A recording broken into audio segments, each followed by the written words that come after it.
Hey, how's it going? Are you guys able to hear me?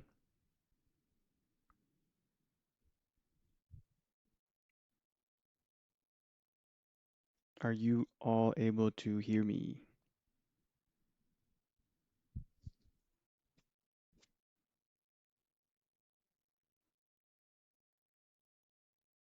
Cool, cool. I'm just gonna give it like maybe 2, 3 minutes, 5 minutes just to let everyone settle in. I'm just trying to make sure you can all hear me and we'll get started. So just buckle up. It'll probably be around like an hour or so. Um, but yeah, just gonna be on mute and give it like 3, 4, 5 minutes. So just hang out in the chat and we'll wait for any stragglers. Cool, cool, cool.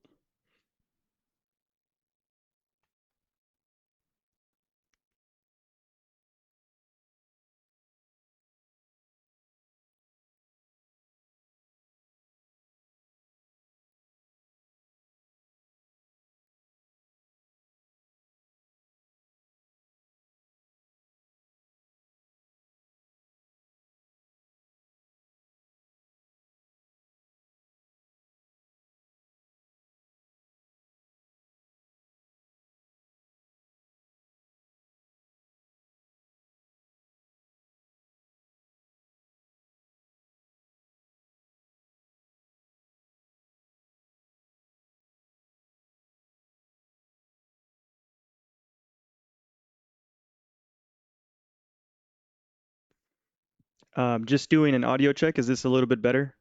Are you guys able to hear me a little bit better?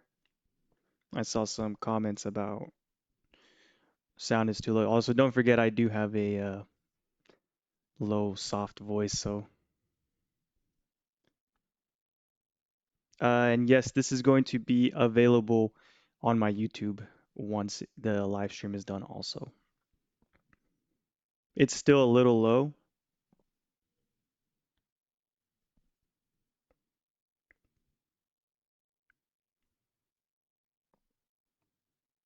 What about now?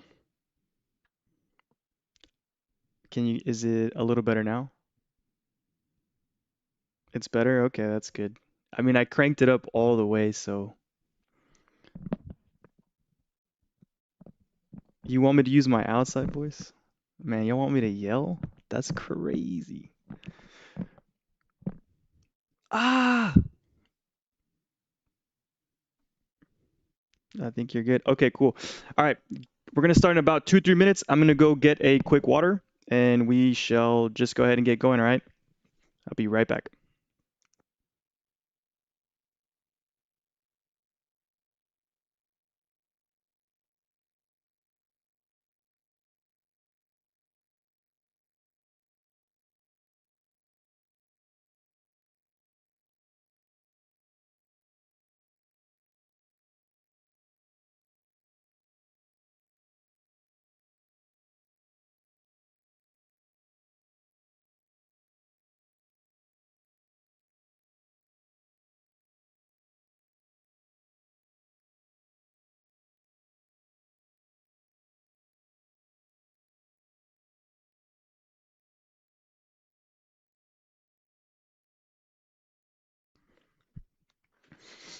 All right, you guys ready to get started?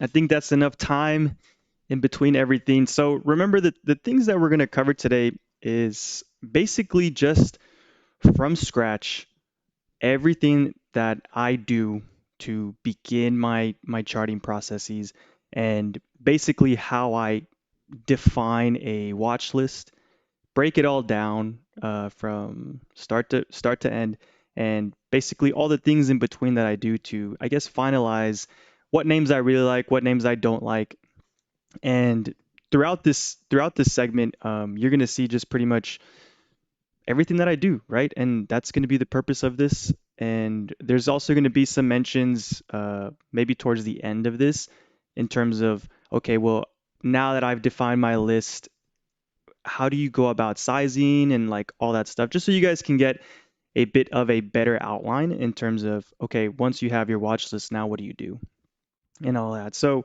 also, excuse me if I sound a little nervous. This is a little weird to me. Um, I've never really done a live stream. I usually just do sessions in the Discord. So seeing all you come out is pretty cool. Seeing the chat is cool. Don't know what's happening here. Um, but yeah, let's just go ahead and get started. So the first thing that I'm going to cover here before we get started is I know there's been some questions in terms of the things that I use in terms of indicators to kind of help me. Are you guys able to see TradingView right now?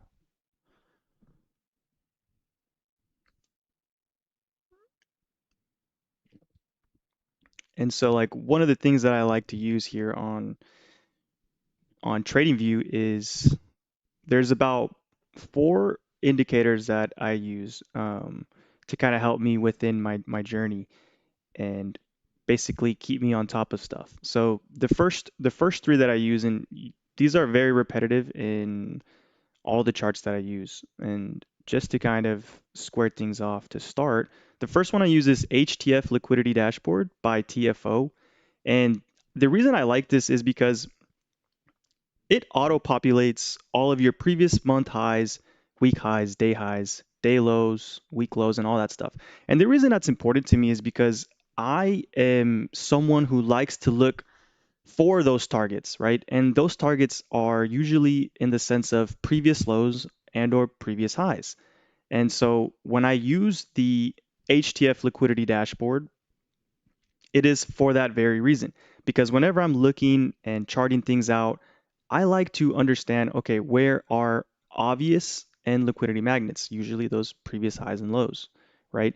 And so the purpose of indicators is not really to tell you what to do or like you shouldn't really rely heavily on them. The reason I like to use these specific indicators is because it makes my life a little bit easier. So I don't have to go in and annotate every single thing, right?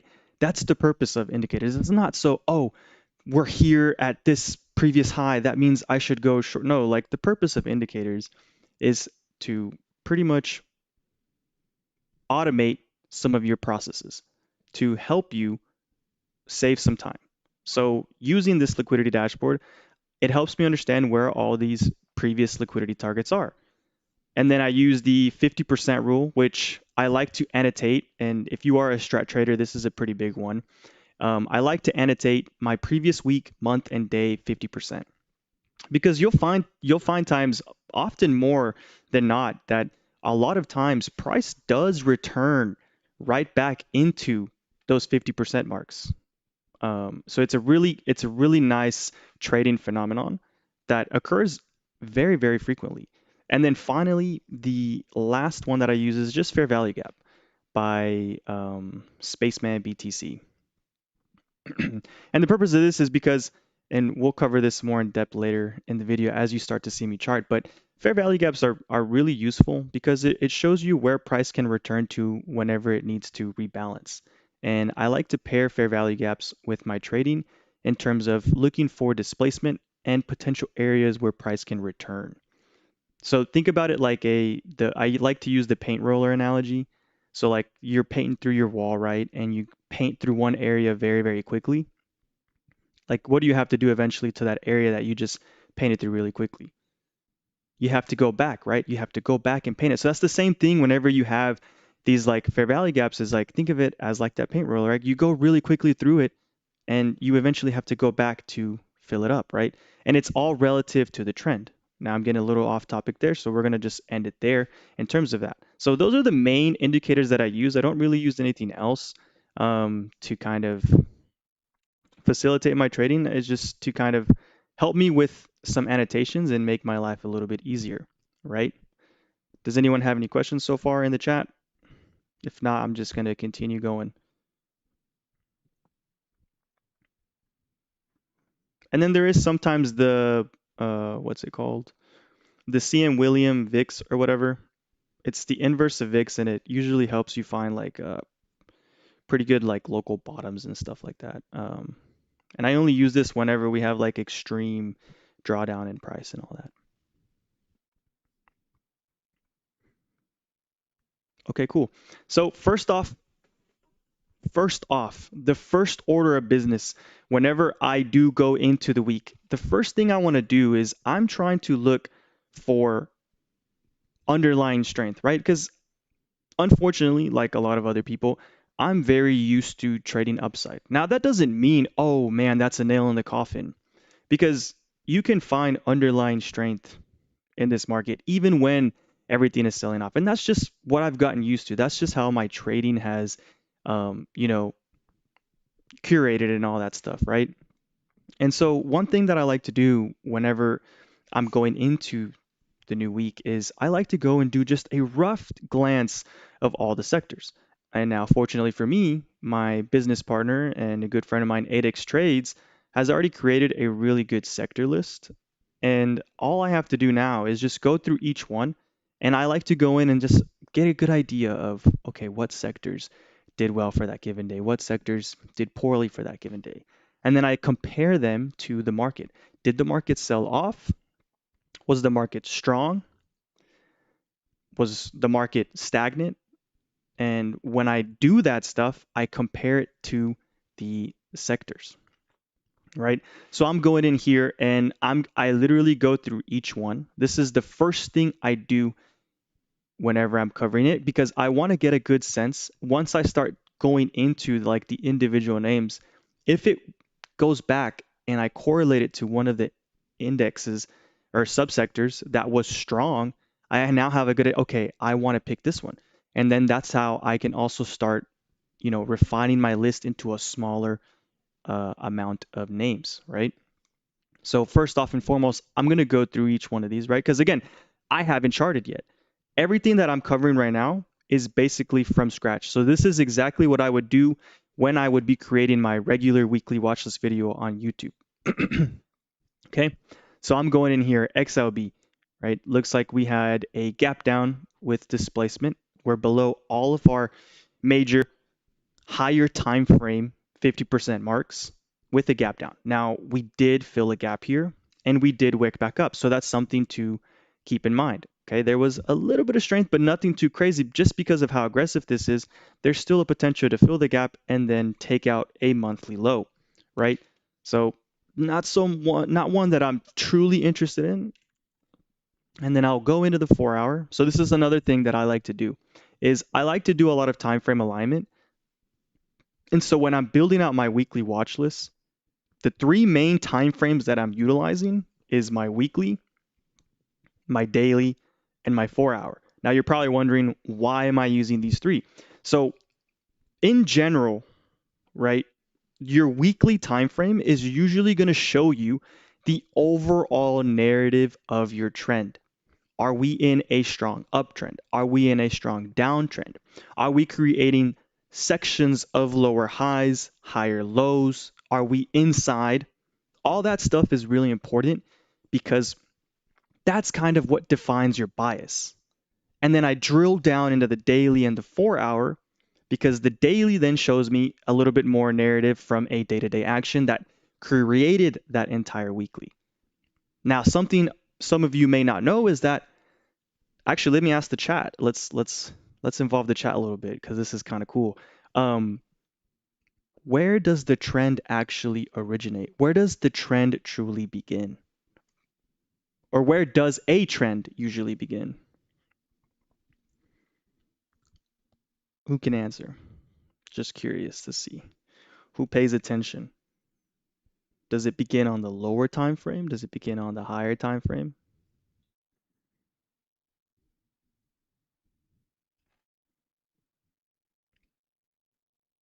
Anyone got any guesses? I don't know if my chat is delayed, but it might be. It's not really popping up here. Yeah, exactly. It starts on the hourlies, the lower time frames, right? Because the hourlies is what then starts to create the domino effect onto the higher ones. For example, you'll see a trend change on the hourly. So, like, let's say you have this, right? Let's say this is your daily. Let's say this is what's happening on the daily. And then you get this on the hourly. You created now a set of lower lows, lower highs, and lower lows that then now within the external potentially lead to something like this, where now you change the narrative of that trend. So if you answered lower time frames, that is correct. It will start happening on the smaller ones.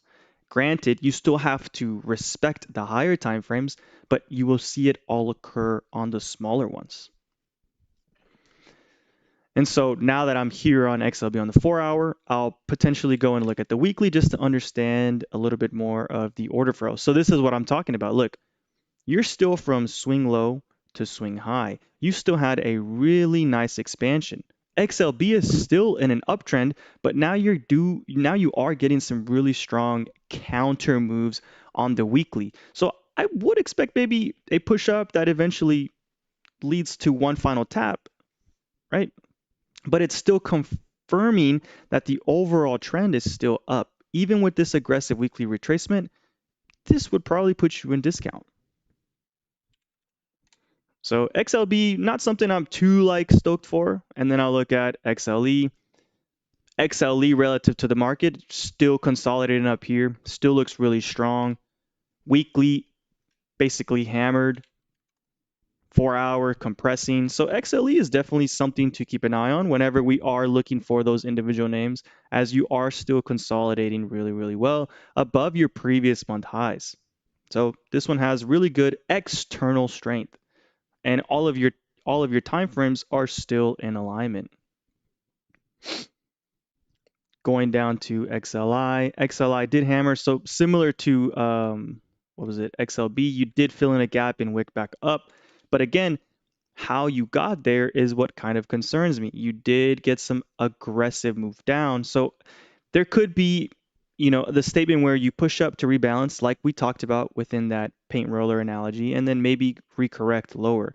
Um, Coming into this week, it is going to be important to see if a lot of those hammers that we're seeing so far eventually retrace back up to fill some of those upside gaps. And then we can correlate whether or not price is going to truly respect it. And so this is what I basically do, right? I go in and I'm looking for that underlying strength. XLK basically rejected, look at this, basically rejected previous day 50% and ended up nearly a full body close down after filling in that little gap there. So not one that really has relative strength. Then I'm going into XLC. XLC, pretty decent daily hammer against your weekly 50%. You guys see how this is coming into play now, right? That 50% mark is really, really powerful. We just saw it back to back on XLK rejection, and now we're seeing it on XLC acceptance. So XLC, definitely something I could be paying attention to here if we do start seeing names within that sector. XLRE, I am starting to keep an eye on this because when I take my swing low to swing high, right, I'm looking for that entry point for a discount. So if I come in and I do this, right, relative to the overall trend that this is in, this is looking pretty good. This could be the next higher low before higher. So if any names pop up related to XLRE, I will be starting to get interested, especially now that you got a really nice sweep and you came into a supply high breaker. So a breaker, for those of you who are probably new to this session, is just another fancy way of saying SR, right?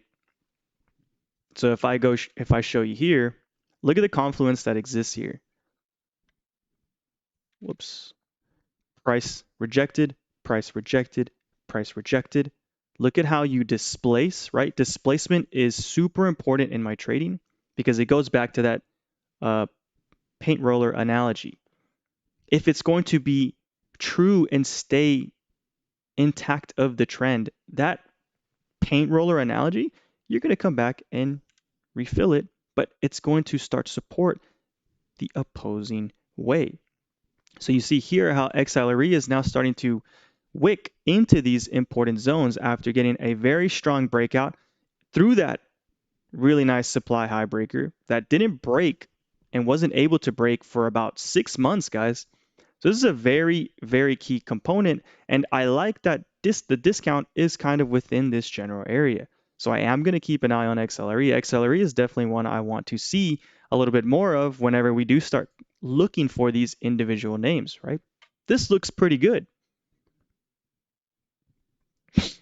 Another one is XLU. So I don't really like trading XLU names very much because of lack of liquidity, as I am an options trader. But right off the bat, the weekly, new all-time highs, kind of just chilling up here. Whoa, what the heck? Let's look at the 4 hour. So the 4 hour does have back-to-back gaps that you haven't found any acceptance through.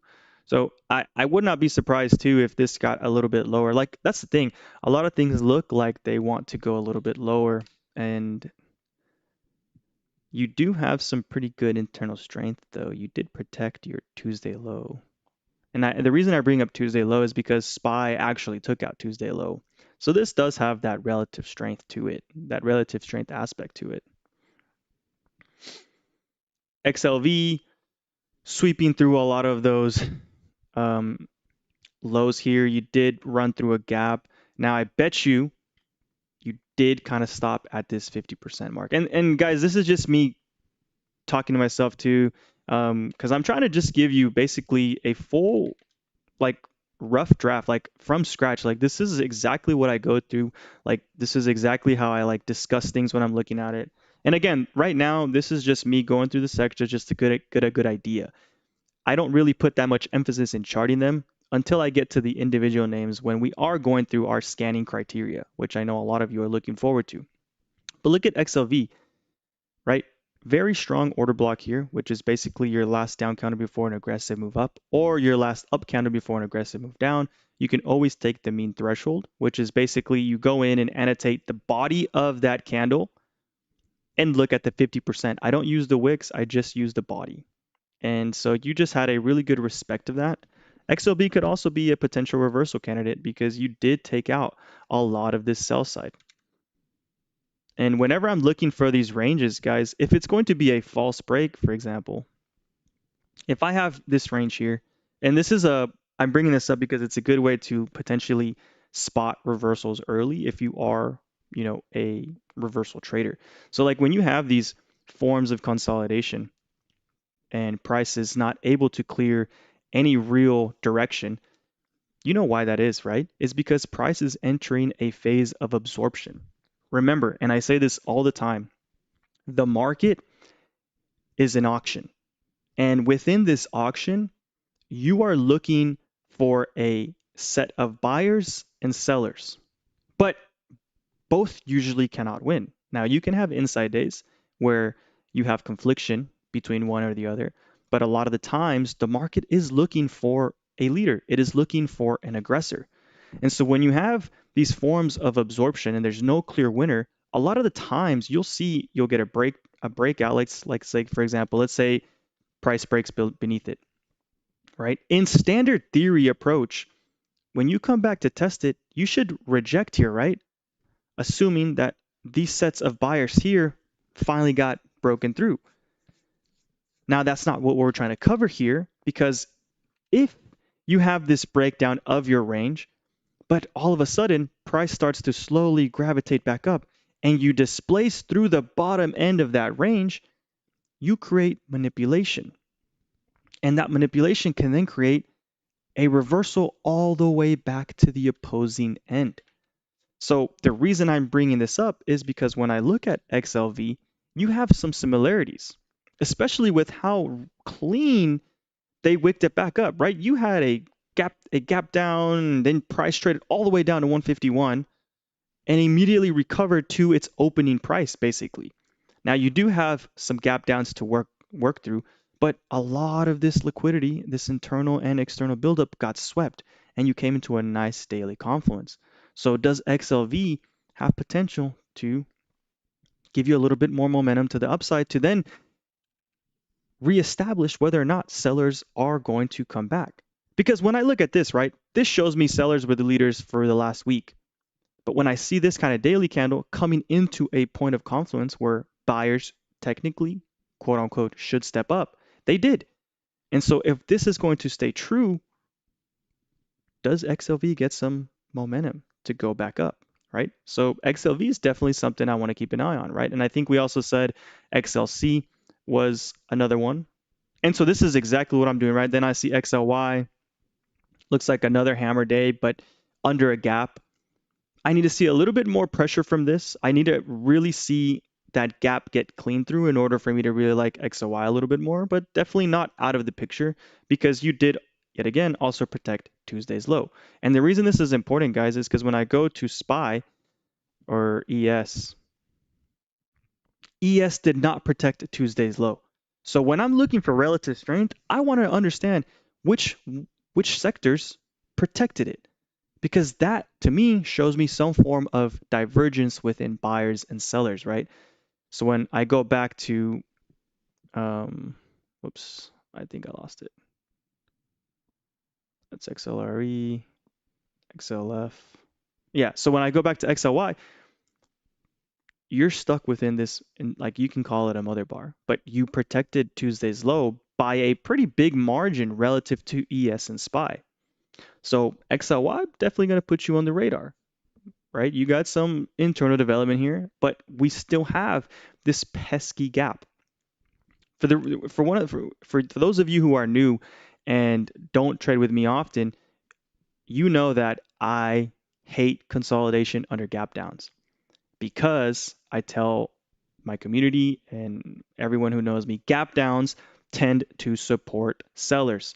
Gap ups tend to support buyers. And if I go back to the auction analogy, if you start consolidating under a gap down, who do you think has the upper hand?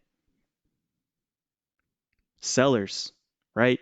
And I don't want to try and guess whether or not there's enough juice to do it.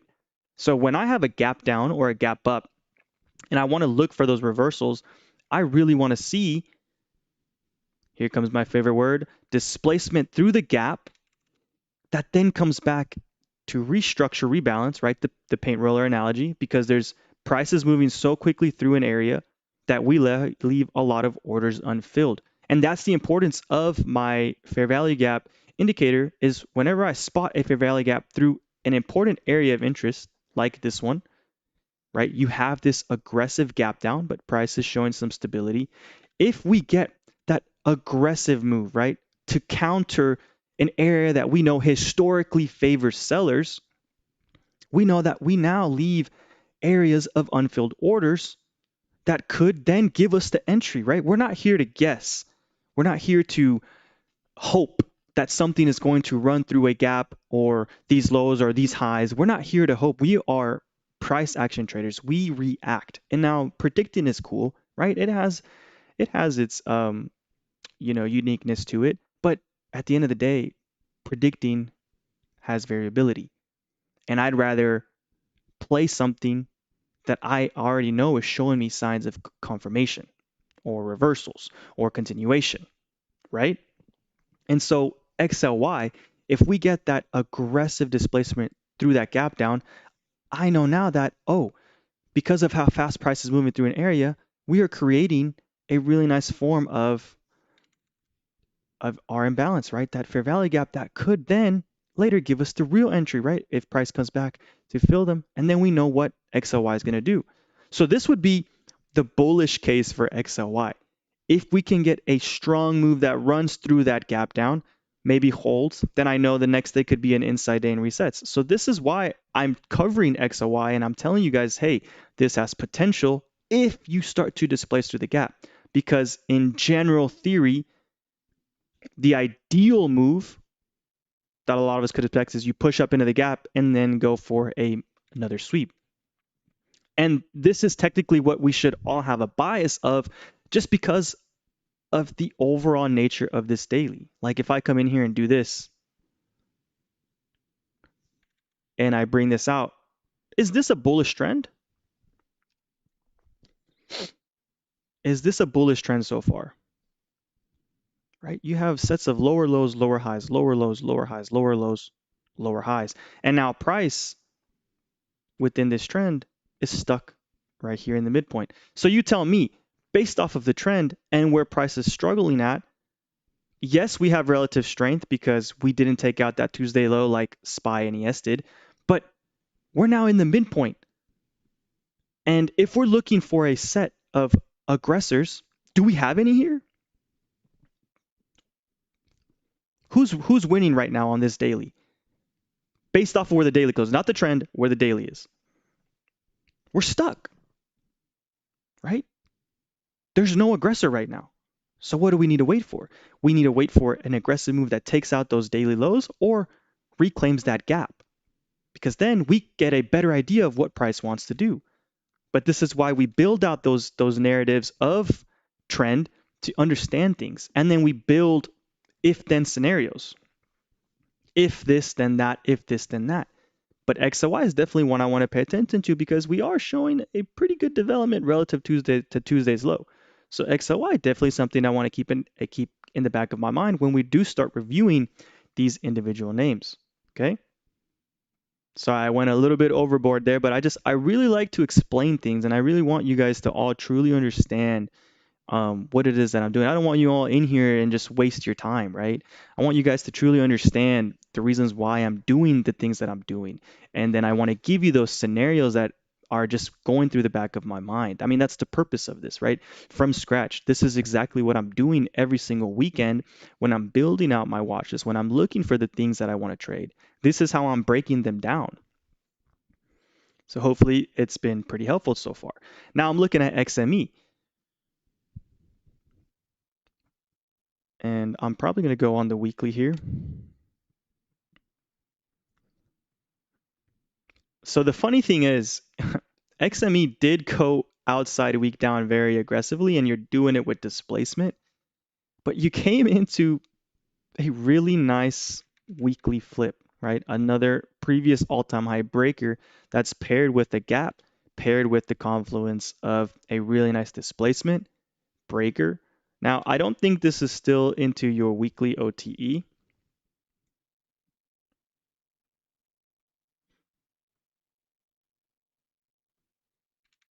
Oh, you're getting close though.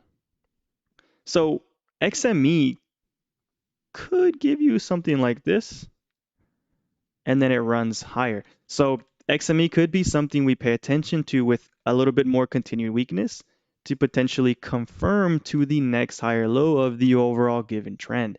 Because from swing low to swing high, we're still within the compartment of this overall uptrend, right? You are getting a bit of an aggressive move down, but so far, you are still confirming to the overall trend. Now, I apologize, guys, if I'm not getting to some of your questions in the chat. I'm having issues here on my end, on like the studio portion, so like everything's a bit delayed. I promise next time it'll be a lot more fluid and better. So if any of you guys can answer some of the questions, those of you who do trade with me, maybe Vincent or ADEX, if you see something in there that I can't get to, because again, my chat is a little bit delayed, so I'm seeing things a lot slower. So if any of you guys have a good response, that'd be great. If not, just bear with me. I do apologize for the inconvenience. But XME on the weekly, again, did displace down, so sellers are a bit in control, but the overall trend, the overall magnitude is still favoring buyers. Question is, do we get a little bit more momentum down to get into true discount, because we know there's still a lot of excess here. So do we get continued weakness that then trades higher based off of the weekly?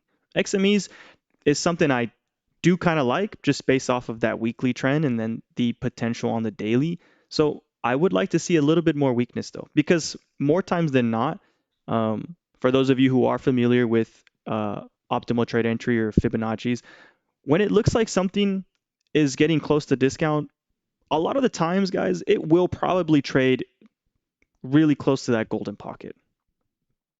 More times than not, it probably will end up trading into that golden pocket. So XME, maybe something we have to be a little bit more patient with relative to this weekly chart. Basically, do we hammer out next week? Does next week hold inside? But this is something that I do want to maybe start focusing a little bit on right now in terms of that structural development. Just would like to see things a little bit lower. And finally, XHB. Not a real fan of this just because of how aggressive this has moved down, but I will say trend has changed. So if this pushes up, I do think it becomes a bigger short later on. So not really something I want to focus on, especially because you did take out that Tuesday low. So this is what I mean, right? Look at this. That Tuesday low was aggressively swept. Now I'm going down into XBI. So biotech, actually really strong aggressive move that did reclaim that Tuesday low, but you did sweep. So in terms of relative strength, this isn't quite there as much as like XLY was. Okay, and so that's the first thing that I'm doing is I'm covering the sectors. Next thing that I'm doing is scans. So I get a lot of questions all the time. Hey, what's your scanning criteria? Hey, what's your scanning criteria? So one of the first things that I utilize is Thinkorswim. And within Thinkorswim, I have a good list of names. And this scanner that I use is basically just looking for intraday strength with, overall really good, how would I put it? With overall really good internal strength and potential options positioning. And if you would like this scanner, it is available in the 8x Trades Discord. It's pinned in several different chats, and a lot of people do enjoy using it. And when I do scan, I sort it by net change. Because once again, when I'm doing these scans, guys, I am looking for that relative strength, especially when the market was pretty weak. So I'm going through this and I literally will chart every single name that gets populated. So all 200 plus, I will go in and chart all of them. Usually the ones that have good amount of volume and a good set of like, hey, we were up a good amount today relative to the market. And now another main criteria and functionality for the scanner is when I see really good relative strength on these names, I'm looking to see if there is a repetitive sector. Because if there is a repetitive sector that's showing overall um, strength in the market, to me, that could show me a potential shift in rotation. And so whenever I'm posting all these charts on X or Discord, a lot of them technically are derived from my scanner. I'm looking for the next rotation. So right now, right off the bat, you can see consumer staples, consumer staples, consumer staples. There's a lot of consumer staples on here. Very, very, a lot of consumer staples. So when I then go and look for the criteria, okay, consumer staples is now in the back of my mind. XLY names are in the back of my mind. XLC names. Is there any XME and all that stuff? There's a lot of healthcare too, and a good chunk of energy. Now, energy doesn't really mean oil because there's a bunch of, it could be just a broad term. So we would have to go in there. Is it like chemicals? Is it pipelines? Is it energy related in terms of solar? All that stuff. So you have to go in there and scan. Okay. So going through this, now let me ask you guys, we can cover a good chunk of this so you can see how I can refine the list. Or is just me covering the scanner good enough? Actually, you know what? No, let's just go through each one. Let's do it. Let's go through the first page together so you guys can get a better idea of how now that I have the scanner and I know what names to focus on, how I can now refine my list. Okay, so give me 1 second here. Let's go back to TradingView here.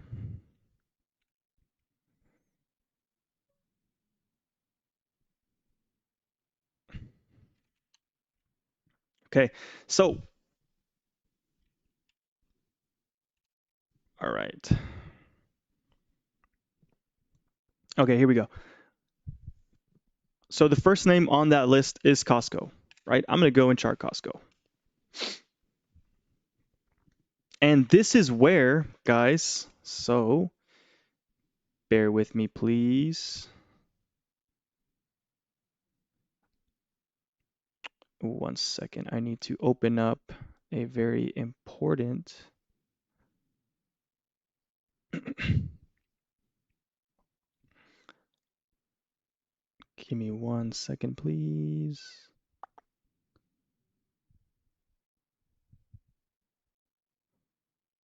So this is where then I bring out my checklist. Do all of you have access to my checklist? And if you don't, it is posted on my X, and I do have it pinned. I'm just trying to access it right now so we can walk you through the importance of this checklist. Okay. Tommy, I did cover the indicators in the beginning of the segment. So whenever the recording is done, you'll be able to go back and play it through. So yes, okay, I have my checklist opened up. And so within this checklist guide that I created for all of you is basically very straightforward because these are all the things that are important to me. So first off, when we're going through Costco is we're identifying the trend, right? We have our trend. So far, Costco did give us some really nice displacement out of this very aggressive buildup of price where you kind of engineered liquidity. And now you had an aggressive displacement. We did have some structural shift. We went from, if we maybe go into the 2-day to see it a little bit cleaner, we went from a really nice set of lower lows, lower highs, lower lows, lower highs, lower lows, lower highs, lower lows, to then higher highs, higher lows, higher highs, and now we're kind of developing here. So if I have to go right off the bat on Costco, the trend for me is up. Okay, what stage of price delivery is it in? Guys, this is all very important, so please pay attention, right? I would say Costco right now, in terms of price delivery, is in a set of consolidation. Is it in a set of absorption? Because when I'm looking at this move, there's not been a real clear set of continuation and then retraces. No, it's been price accelerates up, back down, accelerates up, back down. So what I do like about Costco right now is that you did get some really nice external sweeps, right? All this clean buildup here did get taken out, and this goes back to that paint roller analogy. Look at how here price aggressively moves through an area, you leave orders unfilled, and when you finally come to tap it, look at what Costco does. And you pair that with your liquidity concepts. Remember earlier when I was addressing that consolidation range and price gets stuck? So Costco here, for example, price gets stuck and you have that initial range established. If you break below it, you should do this. But if you're looking for potential reversals or manipulation of those liquidity lows or highs, you should aggressively reclaim. And that's exactly what Costco did. So Costco looks really, really good. Question is, what did we just run into? We have a bit of turbulence here. There is a gap down on Costco. So we have to go into the 4-hour to better address, okay, how is price now developing against this weekly low sweep that pushed you back up into that weekly range? So right off the bat, off this 4-hour, if we can continue to develop, because there's confluence now, and that confluence is not only did you basically sweep those lows into a really nice component on the daily that does favor buyers, you aggressively push through back through an overlapping fair value gap. So now you have a really clean inversion. But now this inversion also exists above your previous day 50%, your previous week 50%, and your previous month 50%. So if we want Costco to continue, I would really like to see Costco now develop here, absorb enough orders, take out some little internals to then push price higher based off of what we just did here, the sweep down with aggressive recovery. To me, this shows an objective and intent behind buyers because of how price is now developing after sweeping some external lows. You do have a gap. So if we have this gap and price is developing here, the closer you get to these like 50% marks, the better your risk to reward. But now we need to see Costco displace through the gap, come in for a retest, and then develop higher into maybe like 1030, 1050. So Costco would definitely be a name that I consider in my watch list. And now, why do you think that is also? What was an underlying theme that we just saw in my scanner? Bunch of consumer staples, right? And I actually don't think we charted XLP. Oh, no, we didn't. So going back to XLP on the chart, you tell me if this is a little bit of significance here. Sorry, we didn't cover this one in the scanner. Look at where XLP came back to. You're telling me this supply range high, or also known as your monthly and yearly breaker, we didn't break this since September of 2024. September of 2024. You're telling me price struggled to get through this area for over a year and some change. And now we finally did it. Yes, you came back and aggressively tested it. But what matters now is how price develops from here, right? And then if we come in and put in our discount, we know that XLP could be a potential buy soon. Maybe you get some kind of development like this, right? But look at how you wick against this established range. And this is why whenever you're charting things, it's very important to start on the weekly because you want to understand the trend.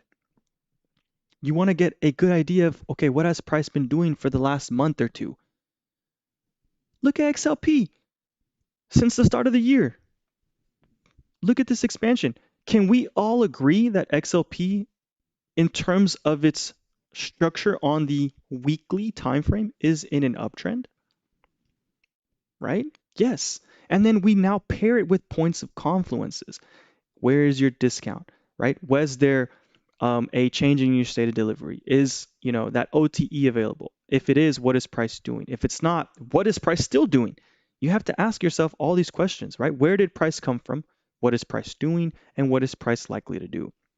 If we know that we had expansion for over 2.5 months, we know that we could now be entering a stage of retracement and consolidation, right? You can't just do this in the market, guys. If you did this in the market, everyone would win.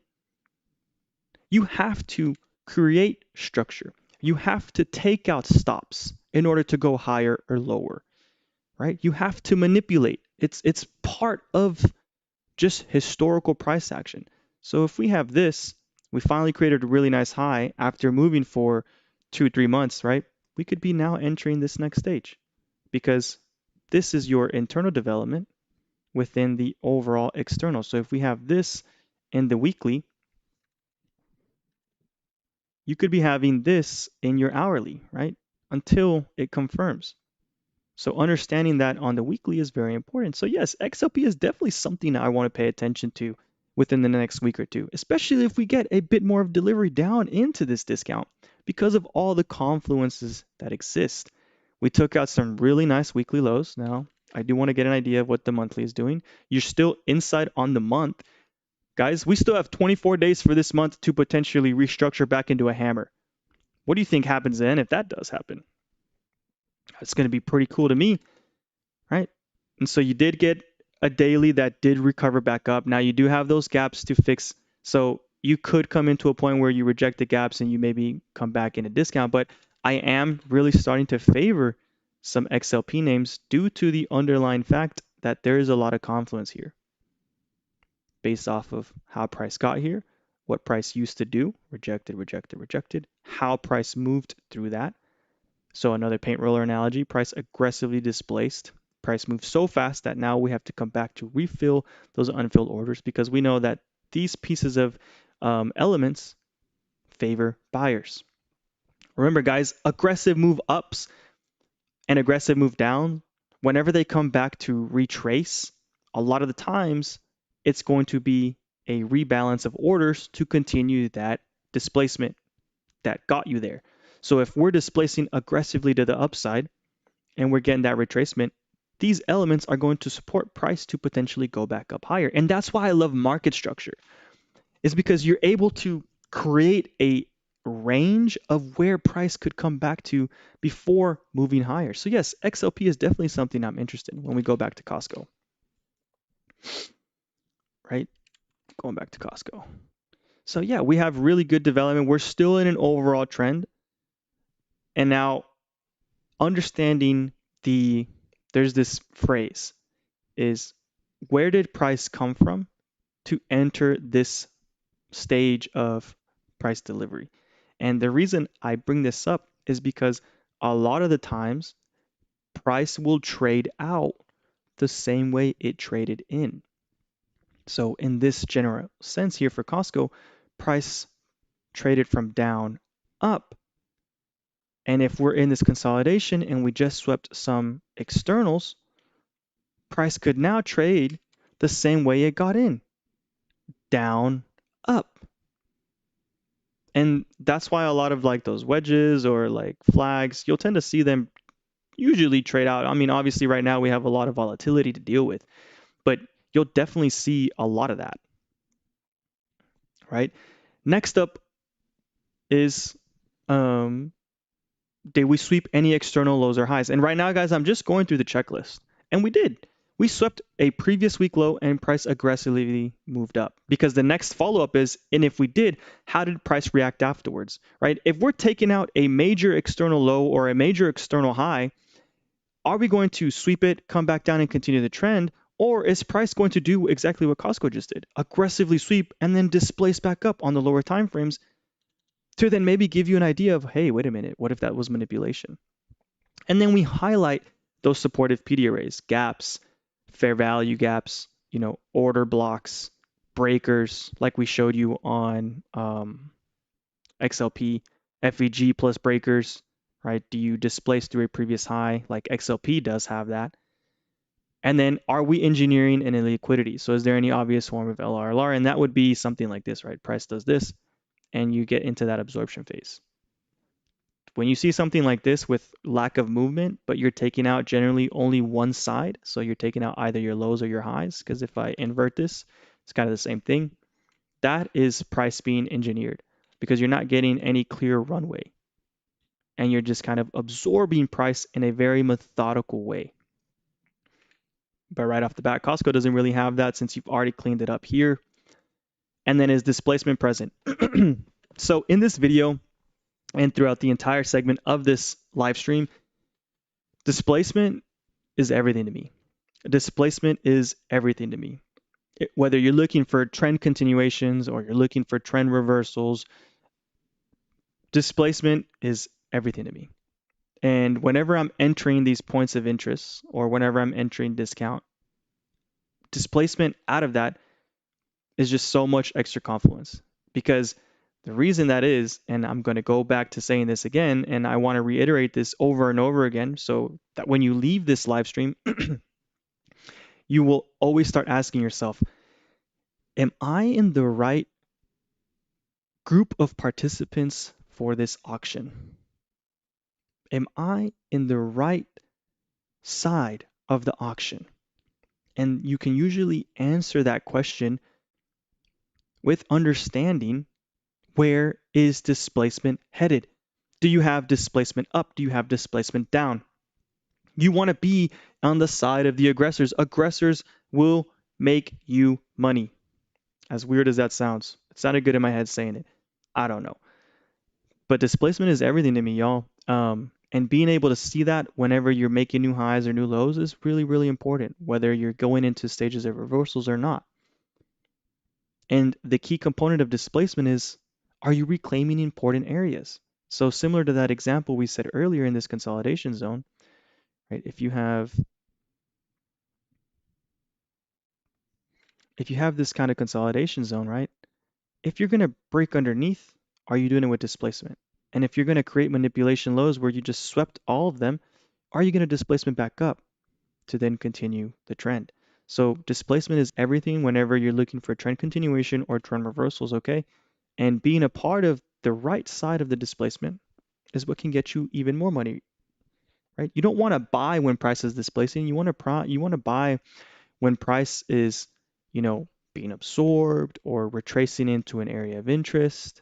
Now, there's more stuff that we'll get into, but that'll probably be whenever I release my educational series, because I know I'm probably saying a lot of things right now that might go over some of your head, or maybe you're a little confused with the terminology, but I promise you, I am working on that educational series already. I do have some videos. I just got to get them edited in, and it'll start making more sense so that maybe this video, this live stream that we're doing here, it could be the finale. Once the educational stuff is released, you could come back and rewatch this and maybe it'll make even more sense. Because I don't want to confuse you guys, but I don't also want to like be very vague with how I'm approaching this, right? And so using that checklist guide is how you can definitely give yourself more confidence, because the more things you can answer and cross off that checklist that I've provided, the better your confluences are. Now, we are a little late to Costco because I would have really loved this 4 hour leg here. You can see what I mean. If I go into the 4 hour, I would have really loved to be a buyer here. And because I am a little late, now I'm just looking for that underlying strength to continue on Costco. So basically is, do we get some kind of retracements into this 4 hour to then move up? Because if we do, I wouldn't mind being a buyer with a stop at like 983. Now, scenario number two is, do we displace through the gap? If we displace through the gap, I'm not chasing that displacement. I'm going to then buy on a retest, because if we displace through this gap, the next areas of obvious targets, and this is why I covered the indicators in the beginning, is because look at where our previous month high is. You now have some really nice sets of highs to run through. If price does displace, we most likely will get some form of retest, and then that's where I will be a participant of. But because price is at a gap down, I would like to see some kind of sweep of this 4 hour that then pushes back up to the upside.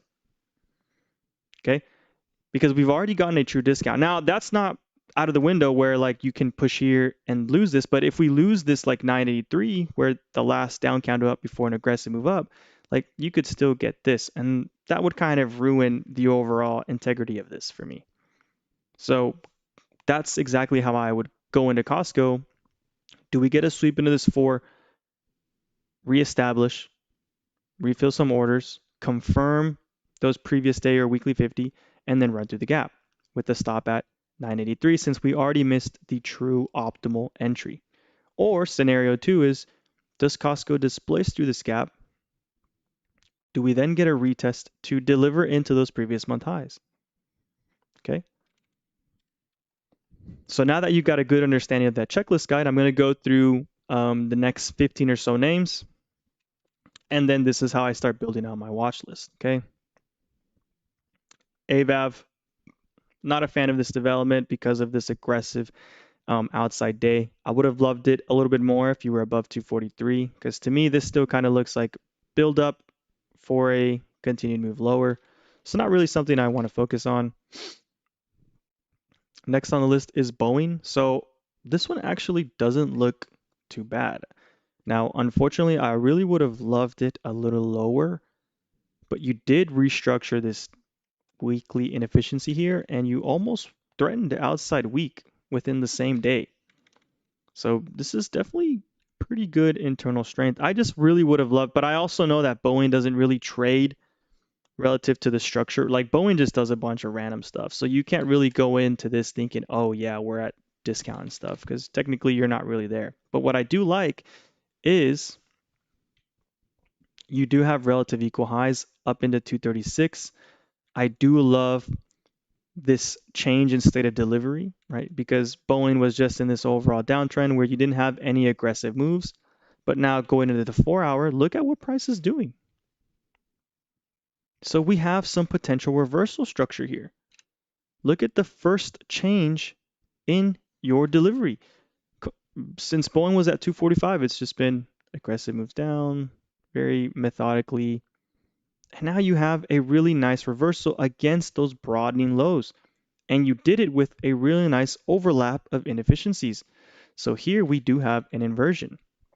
So on my checklist, one of the things is, are there any inversions created, overlapping imbalances after sweeping a major lower high? Let me ask you this. Did Boeing sweep some major lows over here and here? And then look at how you aggressively change your delivery. So this is definitely something I'm keeping an eye on for reversal. Even though we aren't at like discount or it's not like a true OTE, we are at an area that is pretty important to me. So now from here is, can we get continuation of this displacement? can we now rebalance to then trade back up into those relative equal highs at around 236? Because there's also merit there. We have our previous month 50%. It's also your previous week high, and you have relative equal highs that are left. Based off this delivery, I would like to see Boeing at least run up into them because we are changing our intentions. Why did we not continue this slow build down that continued? No, now we put in some really strong candles. And this auction is definitely favoring buyers right now. Okay, so Boeing definitely looks.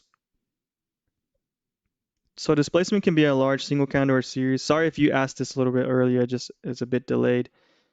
Or a series of mid to large candles moving in the same direction. Generally, it's a very large candle or aggressive candle that creates gaps. So when I'm talking about displacement, if I were to remove this candle here, would there be a gap present? So that's a great way to kind of go about it. Does the displacement create a gap if that candle didn't exist? And if the answer is yes, that is good displacement. So yes, 1000%. So I will definitely be adding Boeing to my watch list because of this delivery and what you're doing on those smaller time frames, right? The 4 hour could now be creating a nice domino effect to trigger out a really nice move up into 230, 240, right? So definitely keep an eye on Boeing. I do like Boeing and Costco so far. Next up on the list is DPZ. Ooh, DPZ looks really good. I just think liquidity on this is not very good. But you are getting some really nice daily development above a gap.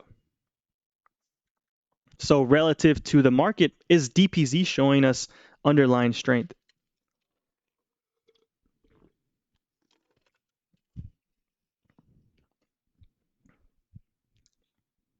Because the market is technically down here. Meanwhile, Domino's is now consolidating and creating a nice range above a gap. So let's go into the weekly to get a better idea. Oh, look at that. Oh, whoa, look at the weekly. The weekly is showing us some signs of reversals here. Look at what you did. So this was a established range for buyers up until you displaced through it. So in theory, if this was our last known lower low on the weekly chart and we broke below it, what should have DPZ technically have done? Rejected it to go lower. So now an eyebrow raises a question here of why did we gap up and aggressively run through it and now we held inside weak above a last known area for buyers that definitely got run through? BF inversions for the win. Yeah, 1000%, man. So now we have really clean consolidation here. Now we have really clean consolidation above a gap, and we're consolidating above our previous month 50%. So the question here on DPZ is this what's going to lead to a structural development, a structural change in development? Because when we go into the 4 hour, look at this. You go here, here, here, here, here, here, consolidate a little bit, and now here. So did we get some internal change in this? Yes, we did. And now we could be potentially in the buy side of the curve. And what I mean by buy side of the curve is just trend. When you're in a downtrend, you're on the sell side of the curve because you're only taking out sell stops, right? You're only taking out those lows when you're in the downtrend. When you're on the buy side of the curve, you're now hunting previous highs, previous highs, previous highs, previous highs. So whenever I say that, I'm just talking about the objective of the overall trend. So if this could be potentially changing in its narrative, we're now looking for those previous highs, right? We're looking for those upside liquidity targets. And that's why I love having these indicators, because fair value gaps and annotating where your previous week high and month highs are just give you better confluence when things line up, right? If I have a gap and it also lines up with my previous weekend month high, that's definitely a good target, especially when you are consolidating in a bullish narrative, right? So DPZ looks really good, and I'm definitely adding this to the list, right? Inside week, off of a gap up, daily outside day. So let's talk about this. You just went outside day when the market basically closed near low of day. Hold up, hold the phone. Dominoes showing that kind of relative strength, this is definitely something I would add. And it also crosses out a lot of the things from my checklist. Also, I do appreciate everybody taking the opportunity to respond to people's questions. Again, I do apologize. It's just a bit delayed, and I'll probably have to figure this out later. But I do appreciate everyone answering questions. Um, really means a lot to me. But yeah, DPZ added to the list. You went outside day when the market closed near low of end, near low of day. But we also can't, you know, eliminate the fact that we still have a clean set of lows here. And if this is going to be a range, we cannot rule out that we could still get a sweep into a gap to create manipulation before then running higher. Okay, so don't immediately eliminate this, but we did go outside day after a previous day low sweep. We did clean up a gap, and we did close near full body, so we did almost close near high of day. But don't rule out the fact that we could sweep those lows and then run up higher, okay? Because this is going to be super, super important. Because if this does, this creates a really nice optimal trade entry, because it's a bit arbitrary to really draw out discount right now because there's not been really any reversal change, but this would be the potential scenario off of a 4 hour. So keep an eye on this potential scenario, but you have overall really good development. And if we do get a previous week low sweep that aggressively pushes back up, man, this discount entry will be so sick. But right now, we are still in a, whoa, what the heck? Come back. I had dominoes yesterday too, by the way. It's kind of funny. But now we have this consolidation here. Oh my gosh, why does that keep happening? I'm trying to do the 4 hour chart, but it keeps taking me to a random ticker. I don't understand. So yes, look at your 4 hour, guys. The 4 hour structure did change, but we are still within a consolidation range. And what did we just cover about consolidation ranges? They create absorption, right? Do we want to be a part of the absorption? No. Do we want to be a part of the displacement out of the absorption? Yes. Okay, how do we find an entry? That's a great question.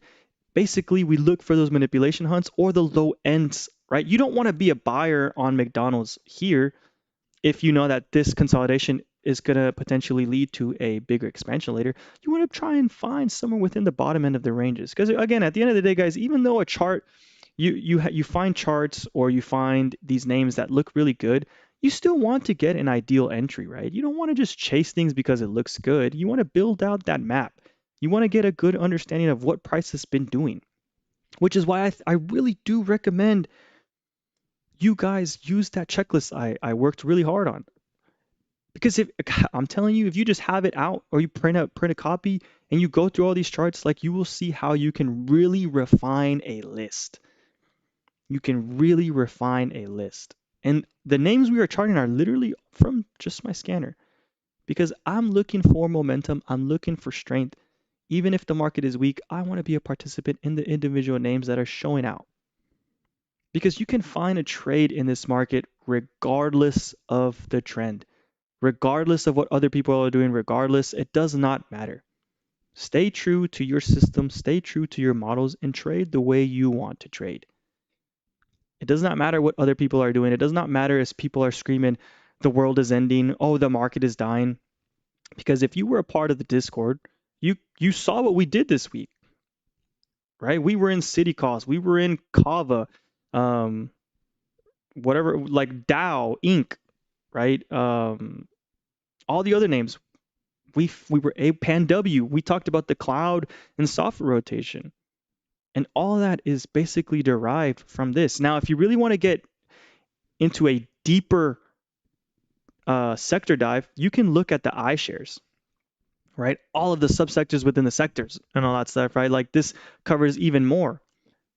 You know, thanks to ADEX once again for having this overall sector list available for us, like, dude, the job for you is already done. You just have to go in and find it based off of how you trade. I'm just going off tangent there. But yeah, so DPZ, we like it. A lot of things cross off from our list. We have a lot of really important confluences because at the end of the day, when I'm looking for these names, I want confluences. The more things that confirm to my bias, the better that trade will be. 1000%, I promise you. That's exactly what we did with Dow Inc., by the way. So yes, DPZ looks good, but we can't rule out this potential scenario where we go for a little sweep into the golden pocket because we know there's a lot of confluences here. You have a really nice inversion. You have your golden pocket of this changing state of delivery slash structural change. You have consolidation, so there could be some traps still within. It's also within your monthly 50%.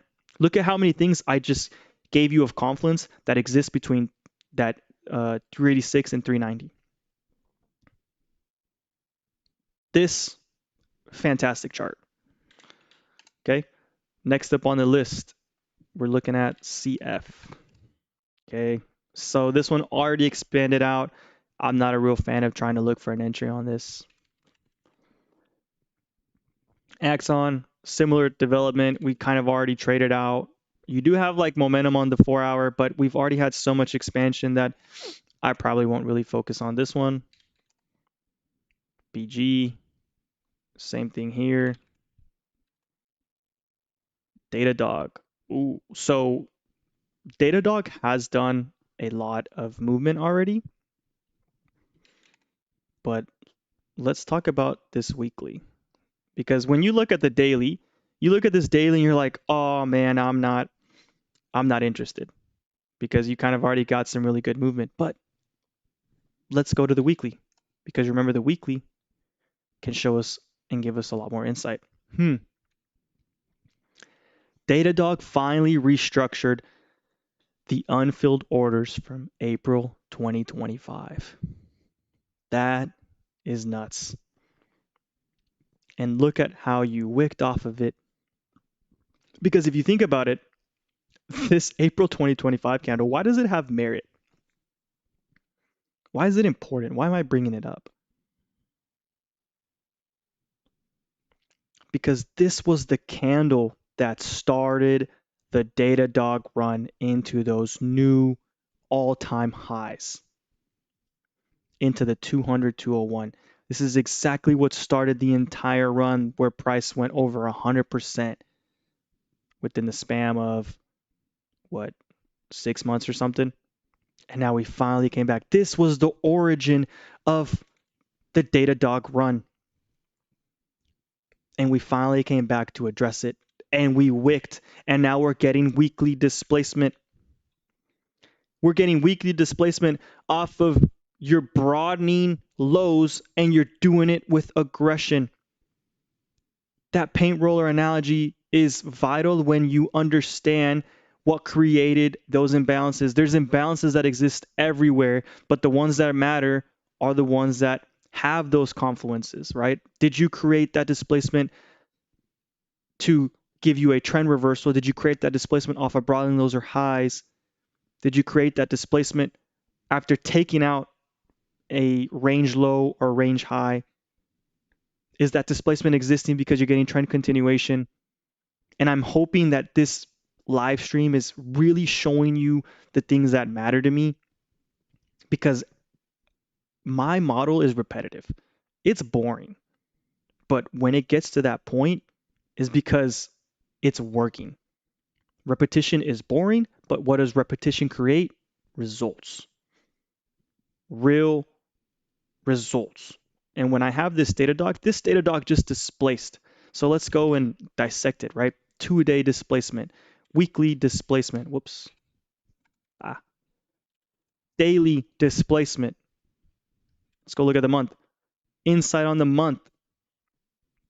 And you finally filled that gap too and closed. You still have 24 days for this month to potentially trigger 2 up. So much confluences for this to still run higher. So when I look at this Datadog weekly, we have a really nice structural move here. We now have evidence of a really nice supportive inefficiency, aka our fair value gap.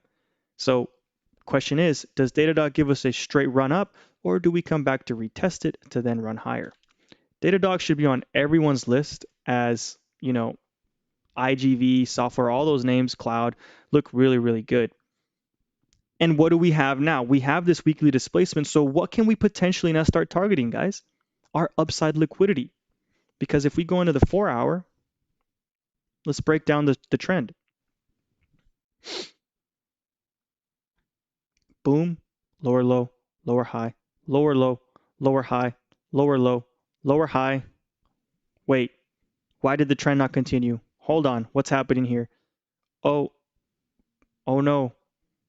Wait a minute, things are changing. Draw it out.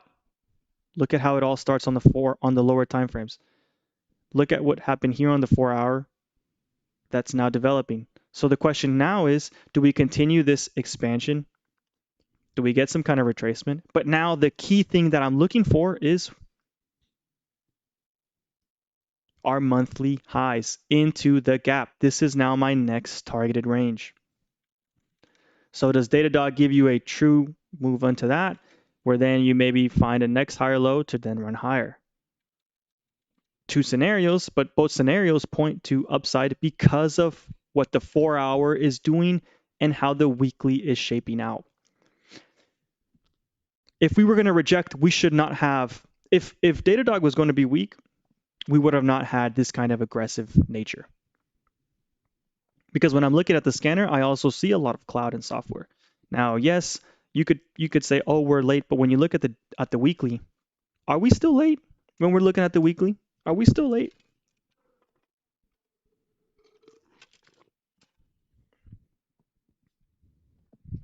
I don't think so. I think there's still a lot more room to run on this.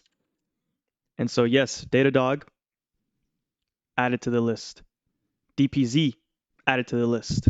Costco potentially, because it does have good momentum. We're keeping an eye on some XLP names, right? Datadog looks really good. Who can also tell me why? Did Datadog sweep Tuesday's lows? Datadog didn't. As a matter of fact, Datadog made new high of the day when the rest of the market was struggling. So software and cloud should still be on everyone's radar. Now, because everyone's could be thinking like this, you could get a potential retracement first to then go higher. But my main objective on Datadog now is previous month highs. Because what I would really like to see whether or not you do this and then you get a different development, because this could then be a bigger range within your weekly where you have this, right? That eventually runs up even higher into like the summer. Datadog looks fantastic. Okay. ASND. So you do have good build up here. I have no idea what this is. Crowd very similar to Datadog, but Crowd actually already did what we wanted Datadog to do. So Crowd could give you a potential dip to where you do this. And another little trick that I haven't told you guys or people in the Discord know is that when you're looking for that MMBM, which is your market maker buy model, also known as your buy side of the curve, when you're entering that new trend, a lot of the times that trend will develop when you create an inverse head and shoulder at the bottom of your broadening. Because then this develops and then you get this, right? This is your MMBM. MMBM is just basically uptrend, guys. And then your market maker sell model is basically your downtrend. But whenever you're getting that true initial change, and I say this because of how often it happens, you create an inverse head and shoulder at the bottom of the broadening, or you create a head and shoulders at the top. And yes, oh man, this is such a repetitive pattern, but when you're using it in terms of context of where price is, it's very powerful. And a lot of the times when you see a potential inverse head and shoulder at the bottom of a aggressive range, aka your broadening, it definitely paints the picture of what could potentially happen. right? Because if I go back to Datadog on the 4-hour, look, look, and then what happened? Whoa, boom, fireworks, light bulb. Don't tell anyone about that. Not many people talk about it. I just have no life and I stare at screens all the time. Okay. What are we at right now? We're running at about an hour and a half. Dang. We still have to cover a few more other things in terms of scanning. So does this make sense so far? And we're going to go into the next segment of how I scan criteria. Basically, I'm going through that Thinkorswim scanner and I'm dissecting it down and I'm looking at the things I like. And based out of like the 10 or so names that we've already reviewed, notice how we only really liked like 2 or 3 of them, right? DPZ, Datadog, and I think the other one was like Boeing. And there's still a whole bunch in there to review. But based off those criteria alone and the checklist guide is like, okay, how many more of these setups can we find repeatedly or that repeat? Because if you can find a lot of setups, whether or not they're the same, it doesn't matter if they're the same sector. What matters is like if the development of price is similar, because you want that repetition aspect because it will increase your chances of a higher success rate. When I'm posting out these watch lists, you'll notice that a lot of them tend to work pretty well. But the reason is because they're all the same. They all have some similar characteristics. And so that's how you can get a pretty high success rate. I'm not trading things just because one thing looks like this versus the other. Like, no, I want to trade things that all look similar, that all look good. Okay, so next up on the segment for today is actually going into the next set of scan. So the next major thing that I'm using, and that is Discord. So another set of scan criteria that I use is Discord.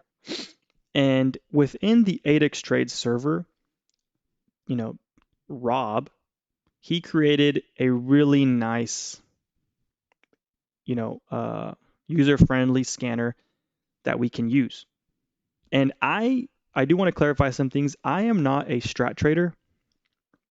I am more of a price action, market structure, Fibonacci's, a little bit of ICT. I kind of just put together a lot of things that I liked from different areas. But what I do really like about Strat is the setups that exist because they kind of trade around my principles whenever I'm looking at these setups.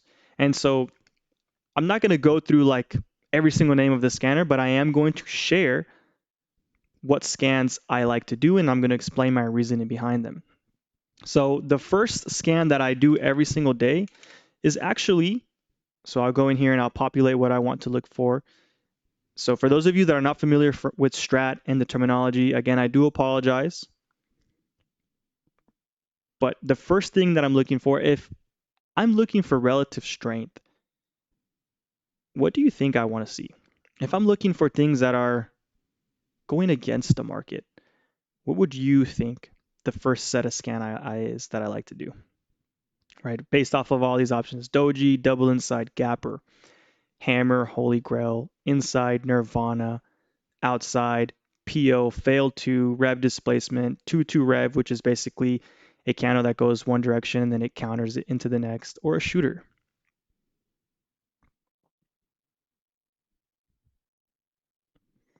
And to answer your question, yes, towards the end of the video, I'm going to then discuss. So once we have our defined list, so like right now, I'm just building out a small list. So we have Datadog, we have Costco, and then we have Boeing.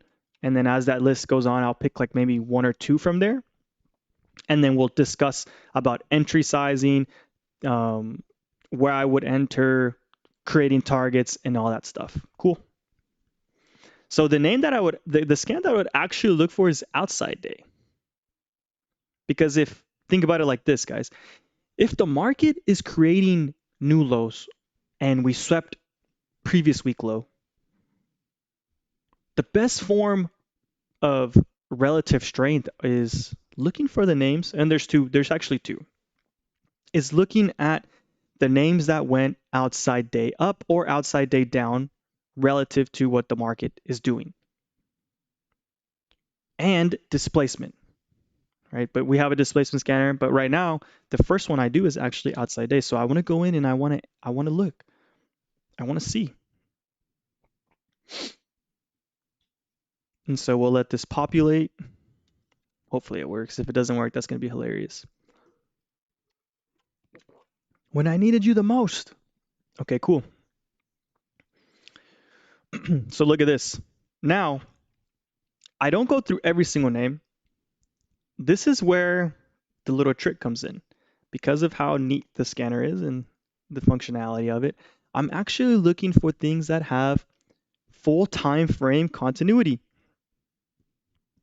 or near to full time frame continuity. And if you're wondering what full time frame continuity is I'm basically looking at the names that have alignment within all of the time frames.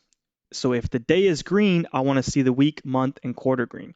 Now the quarter isn't as big of emphasis because it is a bigger time frame, so it takes a lot longer to really change. So what I mainly want to prioritize is the first three. If I have all four, even better. But I prioritize the first three and I make a note. Okay, so A lab is one I want to chart.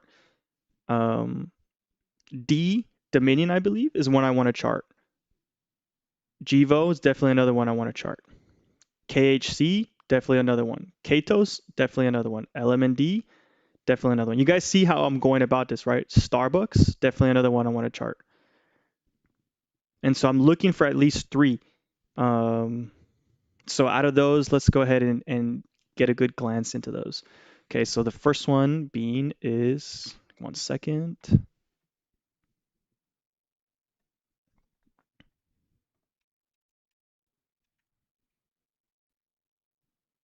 What the?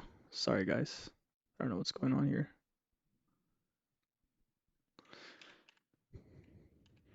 So the first one I want to look at is going to be A lab. Okay, and I want to understand why. So A lab had pretty much everything in alignment right now except for the quarter. And we're going to see if there's anything that we like here. And if not, then I move on. So we are showing a weekly reversal off of a gap. This gap that was created since July 2025. So interesting how a lot of these names are coming back to these super high time frame points of interest, right? Gaps, areas of strong demand, other forms of PD arrays that are supportive of price. But there's no real sign of reversals yet. Apart from when you go on the daily, there's a little bit of a window here. You do have a gap up that is trying to eliminate this aggressive move down. But I'm not a fan of this fully yet because it's not a clear and crystal like aggressive move, right? So ALAB, even though it is showing on the outside day ticker that we just looked for, it did not fully hold. Look at how you took out previous day high, but then you kind of came back under and you actually closed under previous day close. Now you do have a gap, so there is the scenario where a lab can kind of develop here and then try and run higher. The only way that I would really like this is if I start to see that structural change on the 4 hour. I would really like to see displacement against this gap.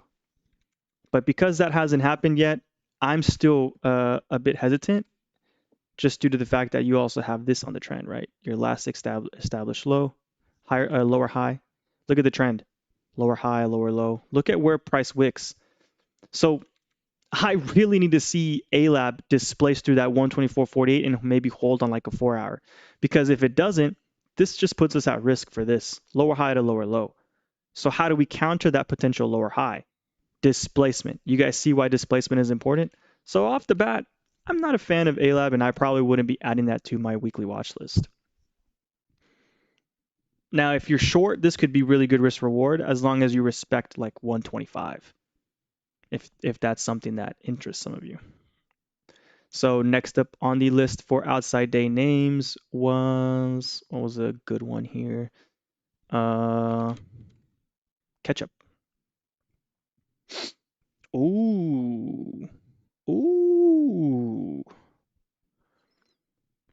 ketchup kind of gives me DPZ vibes. And not only that, but ketchup actually closed at high of day, and you went outside day, you swept some nice externals. I I'm a bit annoyed that you didn't take out this 2345, but let's zoom into the weekly. Oh, hold on, man. Wait a minute. Hold on, hold the phone. Hey, okay. Look at the weekly. Let's talk about this. Look at the structural move of ketchup since 2025. Look at what it's been doing. Has this been in a downtrend? Has ketchup been in a downtrend? Ketchup has been, oh my God, dude, this is actually really bad. Ketchup has been in a downtrend since 2024. But there's never really been signs of established buyers. You've had your aggressive displacements, but it's still confirmed to the lower high, lower low, lower high, lower low, lower high, lower low, lower high, lower low. Except, what do we see differently that's happening right now? And why could it be interesting? 1, 2, 3, 4, 5. 5 weeks of price development that continue to support buyers when we've been in a weekly downtrend for 2 years. Someone said ketchup is trying to catch up. That is hilarious. But we have now nearly a month plus of development where sellers get absorbed. Sellers get absorbed. Sellers get absorbed. The context of these candles are definitely trying to paint a different light in terms of price narrative, price trend. So when I dig down into like maybe the 3-day or 2-day, like look at this. This looks pretty freaking nice. So let's understand the trend on the 4-hour. Because remember, the trend will change on the lower time frames first. So we go from lower high, lower low to higher high. Whoa. Hey, I'm not gonna lie, ketchup looks fire. Now, unfortunately, just like DPZ, ketchup is still subject to this range. But the good thing about this range is how price got there. From a structural change, from a downtrend to a potential shift in a uptrend. So all we have to do is now map out the end of that range where it could be buyable. So look at that bottom end of the range, what it's tapping into, guys. Our optimal trade entry. So the question now exists is like, do we sweep the top of the end? Do we come back lower? Do we keep up this development of consolidation from the trend change? Right? You closed near high of day. Now you did stop at previous week 50% where price has stalled. So there still could be a potential where you get a deeper sweep. Don't eliminate those. Remember, guys, consolidation ranges, do not eliminate them out of it. Okay? This is very important. You want to always understand that consolidation creates traps. But what matters is understanding how that consolidation came to be. Did that consolidation come to be from a up move? Did that consolidation come to be from a down move? So that will always help you understand the overall potential trend that could develop from it. Okay, so ketchup looks phenomenal. And I do want to see who wants to participate.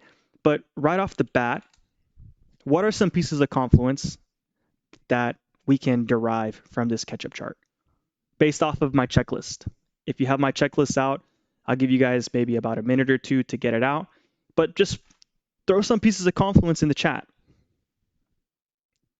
because this is definitely going on my watch list.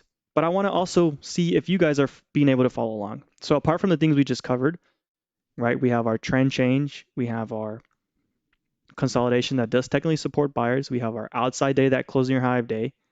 We're still within the discount, our optimal trade entry of this trend change. But what are some other confluences from the checklist that we can point out? And I'll let you guys answer. And again, it could be a little bit delayed, so I might see things a little bit later, but I'll give you guys about a few seconds to just point out some confluences. DZ said previous week low sweep and reclaim plus outside hammer day coming out of the point 0.5 of the OTE. Yup, those are some pretty nice confluences. IOP said MSS OTE is available. Yup, 1000%. Remember, we don't chase the breakout of the MSS. We chased the retracement to confirm that that's going to be a real MSS. And MSS just means for market structure shift.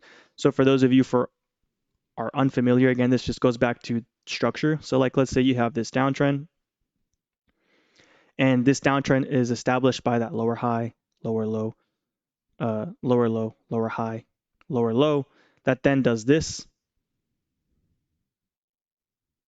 So that lower high now becomes a higher high. And so this now becomes your MSS because this is where the market structure shifted into a new set of trend. And what we use this for is we don't chase this move. We then look for the confirmation of that higher low. Correct? So that's kind of, and this is going to be in my educational series, so I don't want to spend too much time on it. But that is technically what Ketchup is trying to do here. And yes, you also have inversion, right? Look at how you gap down here into new broadening lows, and then you displace the gap up, retest it, and then make a new higher high. Oh my God, Ketchup is looking good. There's one more thing some of you have not mentioned yet. Does this look like price was engineered? So what do you think this becomes?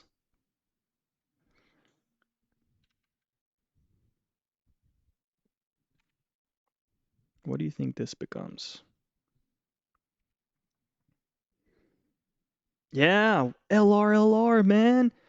So if this is going to be a real consolidation of the given move, it's only reasonable to think Ketchup runs up into those high 26s as long as we stay true to the overall discount. Like until Ketchup gets a daily close under like 22.8 or like 23 fails, we have to assume that this consolidation buildup, this generation of 4 or 5 weeks worth of price buildup is for a reaccumulation to expand higher based off of what price has done, what it's doing differently. It's only reasonable to assume all that. Okay, so I'm adding Ketchup to the list. Ketchup is going onto the list because of how many things this crosses off from my checklist guide and based off all the criteria that we're looking for. And I think Ketchup is also XLP. I want to say it is. Please don't get mad at me if that's incorrect. But similar to Costco, we did see a lot of XLP on the scanner. So maybe there's going to be some rotational aspects into that XLP. And this one is definitely showing strength within that. And LRLR, again, just to cover this, because I know there's some terminology here that it might not make sense, but I promise you when I get this educational series, you should come back and watch this because it's all going to come together. But LRLR is just basically when price is being absorbed, where only really one side is being taken out. So you see here, every single low is taken, but look at how methodically it's being created. It's not like a real move, right? Where you're getting that move and you maybe consolidate and then you break down. Like, look at the difference between this and this. And a lot of the times, that's because you're engineering a run into the opposing area. Same way if we were to have it in the downside. When you see something and price is like moving very methodically and tight and compact, where really only one side is getting taken out, understand that that could be a form of that engineered liquidity that eventually gets run through. And the reason why it's called low resistance is because think about it like a staircase analogy. So like let's say I have this trend here and you think about this as a staircase and then you have this next scenario here. Which one would be easier for you to run up through or climb? This one is very steep, right? You have to like struggle, you have to climb, you have to push, you have to jump and do as much as you can to get through that obstacle. Versus this one, you could probably just run straight through it, right? So that goes back to that staircase analogy, and you should ask yourself that. Is it easy to run through? Is it easy to get above those hurdles? Because that's what that low resistance means, is that if you start to counter the move, which one has the least amount of obstacles to clear?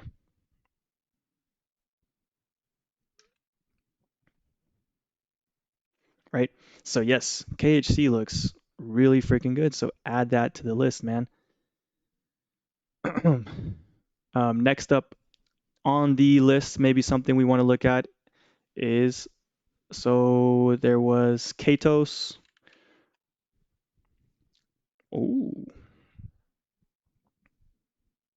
yeah, they're right for sure. Exactly, man. Um, Katos. So I'm looking at the weekly first, and I'm gonna ask myself, identify the trend. Swing low to swing high, still in a higher low. So the trend to me still looks like it's in an uptrend.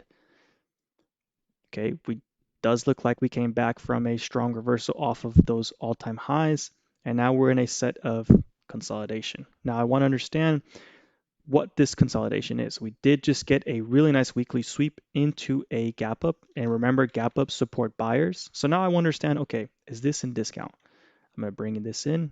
Oh, okay, hold on, man. Hey, hold up. Look at this. Oh, Katos, ¿cómo te llamas? What's your name? So look at this. You did go outside weak and you swept, but you're back into the range against the gap. You're still within your weekly discount. And I will say this because I don't talk about it often, but when you get discounts on the weekly or monthly, they are very powerful. The higher the structure or the higher the time frame, the better the potential in terms of confluences. And this is also a weekly gap, weekly sweep that you kind of were in a range for, and you took that manipulation. So let's drill into the 3-day, 2-day. Again, this is why I covered those manipulations and the consolidation ranges because you can get those sweeps, right? Look at how you have this established low since February, and look at how you finally take it out. So this could definitely be something. And look at the William VIX as well, which is the opposite. So this could be getting ready for a really nice higher low here to potentially trigger up into maybe at least 101 and then see what happens there. I mean, if I had it my way based off of this kind of price movement, I would assume some kind of sweep of like 99, 100, maybe a higher low that then gets a pre-ER run up, and then from there you figure it out. But I do think this is entering a really nice area for potential buyers to exist just due to the fact that you have good risk to reward. And that risk to reward is relative to this gap because the gap also coincides with the final area of the golden pocket. So really, if I were to take this trade because we are still in discount territory, I would just build it as long as we stay above 79. And if I get a daily or weekly close under 79, it would invalidate for me. But the closer I get to this entry, the better my risk reward because if I'm getting an entry at around 80 and then it gets a daily close under 79, I just risked about $1 on the options and underlying to then target a 15 plus move.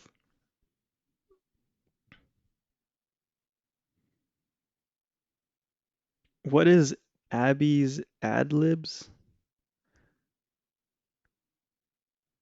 I, I don't know what you mean, bro. But yeah, so this is whenever we talked about covering an entry, because this one already is in discount and we did get a weekly sweep with a potential move back into the range. All we need now is delivery out of this area, right? Now we just need to wait and see if we get some kind of displacement. So I will build this as long as we don't get a daily or weekly close under 79. Okay.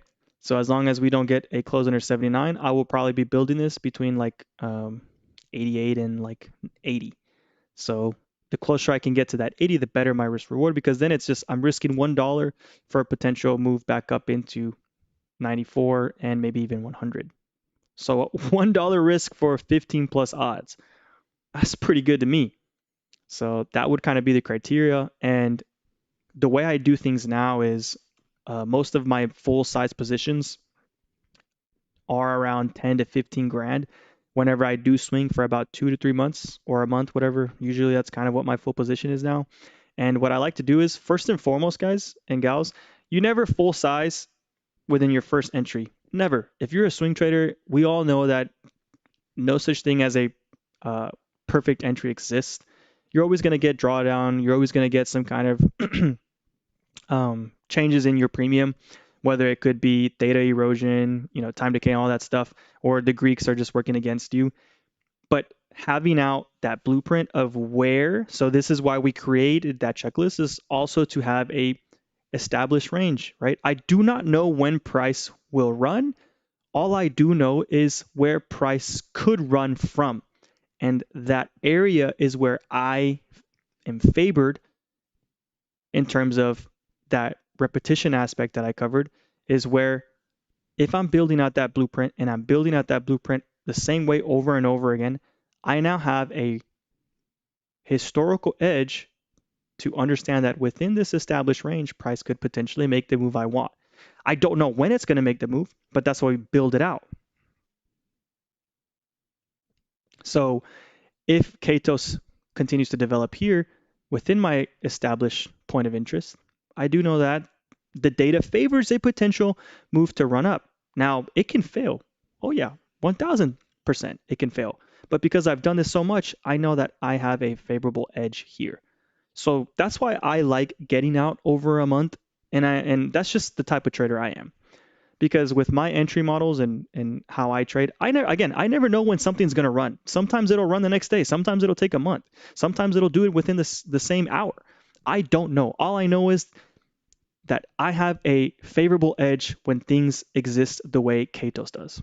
Similar to like ketchup, similar to what Costco did, similar to whatever other names we liked, right? So what I would do when I do get a true golden pocket entry is I usually go about 60 to 70% of allocation. And if I get maybe one more deeper dive, then I'll be full size. But I'm generally full size within the second attempt or development of like your golden pocket. And then from there, if it displaces, it works. And now I'm sitting and chilling. And so this is another question too that could probably answer a lot of stuff is okay, when you start building things. So let's say Katos was in the 50% of this weekly. So I would actually start if I didn't find it here and I found it maybe like over here or something, whenever I'm between the 0.5 and the 0.618, or I'm like entering it, I'll do like 1/4, 25% of position allocation. Because more times than not, even though you are entering the 0.5, it's very rarely that the 0.5 will give you an immediate run. Because a lot of times you'll kind of come into the 0.5 and then build out, maybe get a pop above, but generally a lot of times you will get some kind of golden pocket. I would say like 60% of the time you will get a true golden pocket test. So as price enters, I'm building it out, right? I'll do 25% allocation at the 0.5. I'll do maybe then a 50 or 65% allocation as we get into the golden pocket, because I know now when I'm in this golden pocket between the 0.6 and the 0.7 that I have the best risk to reward here. So this is usually where I enter heavier. And so it's always important to start with starters. Never do full size. Never enter anything with full size, guys. I swear to God. I know some of you guys want to get paid immediately, but that does not work. It does not work. So build it out, right? Because if you build something here into the 0.5 whenever all of those confluence and pieces of elements are lining up, if you do, because you know that the data favors a potential golden pocket or maybe one more extremity low, you do know that if you get like 5 contracts here and that's like 25% of your position, like you double down, you're still at 75%, but now you've corrected your average by a lot. The lower your starters are, the better it is to build out and correct your position when you get a true test of your entry. But the thing is, you never know if you're actually going to get a true golden pocket. I'm just saying historically, from the times I've traded, you will get a potential, like there's a favorable edge that you will get a golden pocket, but it doesn't always happen that way. Sometimes you just tap the 0.5 or slightly underneath it. And I'm okay with just getting starters here and it runs because I'm still going to make some money. I still know that my trade worked, but I will never have full confidence in anything on the first go because anything in this market can happen. And so if my full size allocation is 10, 15K, I'm probably starting the starters with like 1 grand. Or as I told the group, sometimes it's just 5 contracts, whether regardless of what the dollar amount is, it's 5 contracts, 3 to 5 contracts, because I can correct that average a lot better than if I did 20 or 30 contracts. One of them is a lot easier to correct because if it does give me a golden, I want to have as near as of the entry as possible to this rather than this. It's just the thing is, I never know if this is going to do that. But I know based off of how many times I've repeated this model, I have a slight edge that price will give us a deeper discount. So hopefully that covers how I would go about my entry sizing and stuff. Because this one is at true discount, I'd probably already allocate like 60% of my size, 60, 70%. But you'd be surprised that I don't think I ever really do end up full position. But generally, when I am within this area, I try to get to it as possible because I'm always trying to have as good of an entry as possible. And I know sometimes it doesn't happen because we take trades that, and you'll notice too, for those of you who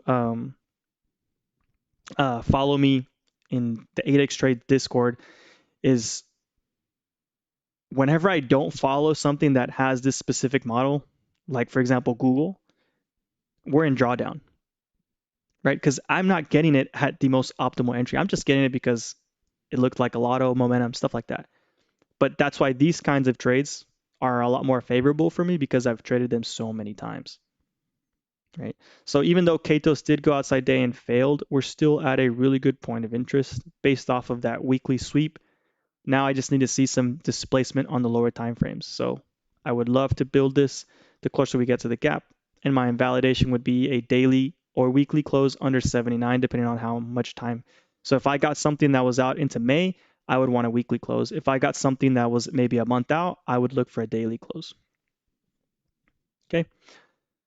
And finally from the scanner. So let's go back to the scanner now that we've kind of addressed a good chunk of these names. I mean, we can look at Starbucks real quick just to kind of show you what I'm talking about in terms of that relative strength stuff. So I look at the Starbucks buildup, right? This looks like a really nice Wyckoff accumulation. And we had the really nice sweep down here. Look at the trend, guys. Look at the trend. Trend is your friend. Lower high, lower low, higher high, developed, higher low, expansion into new highs. And now you're kind of pretty much just absorbing price here. And so whenever we're in these phases of absorption, look at what Starbucks did when you were in that phase of absorption. You're in this consolidation range, you swept. You're in this consolidation range, you swept, and then you break out, right? So you're in this consolidation range, you swept, right? You could still do it because you're still part of this range. You could still do this, right? This would be super nice. But this is very similar to like that development. So this is in a really clean MMBM, right? You have your consolidation, expansion. Now you're in the next phase of consolidation. So I would really like to see expansion on Starbucks into that like 108, 1010, whatever, 1010, 110 to continue this MMBM because when we're in these MMBMs, again, it's just an uptrend, fancy way of saying we're looking for those buy stops. So all of those previous highs. And look at the weekly. Weekly's looking really good. You're just in a phase of consolidation. And look at the targets. You have a weekly gap at 105, lines up with your weekly inefficiency. When you're on the daily, that lines up with that last known high before price got into that development, 105. And if you go back, another inefficiency that hasn't been tested since 2025. So it's just things like that. You're building all those things. I don't want to spend too much time on this because I still want to cover a few other strat scans because we have been here for nearly 2 hours now. I know it's been a long video. I'm super sorry, guys. It's just a lot to talk about. But this is basically everything I'm doing, right? So now we're going to add Starbucks to our list and going to go back here. So we have KHC, we have Starbucks so far from the things. We have Katos, right? And now I'm going back to the Discord here.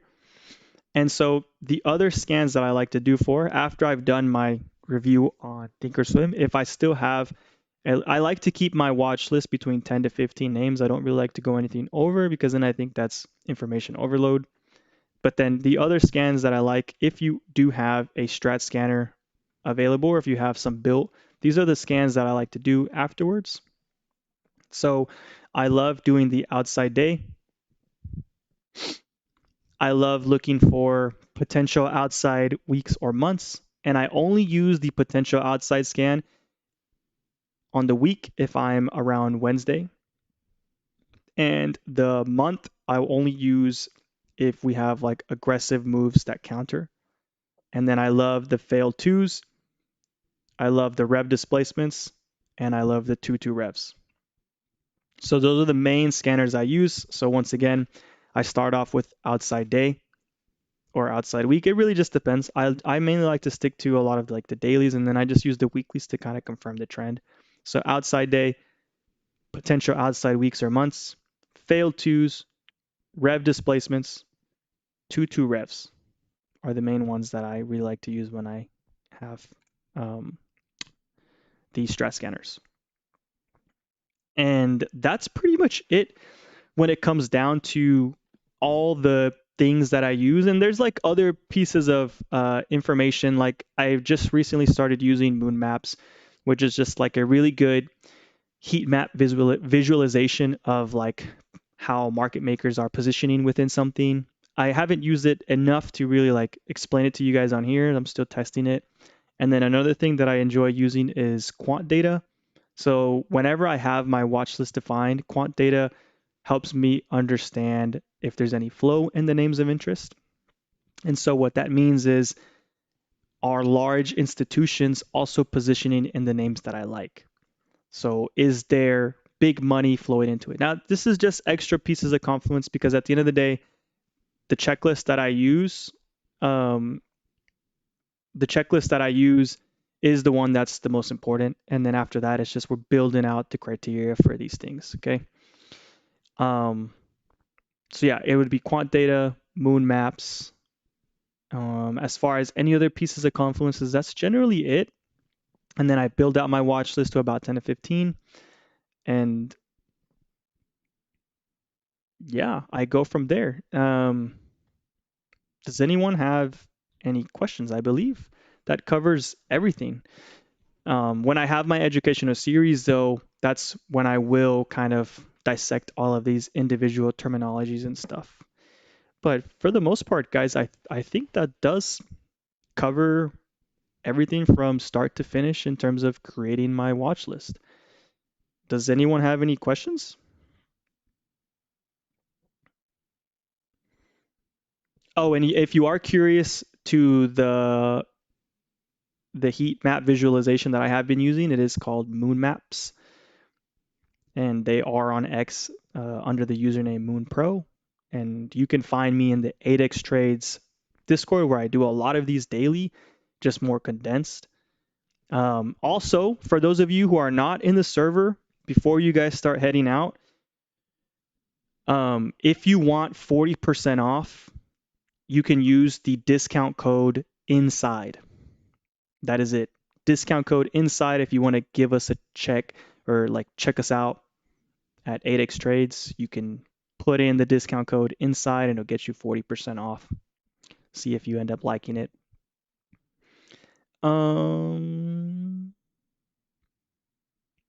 Someone asked minimum contract length and strike percent.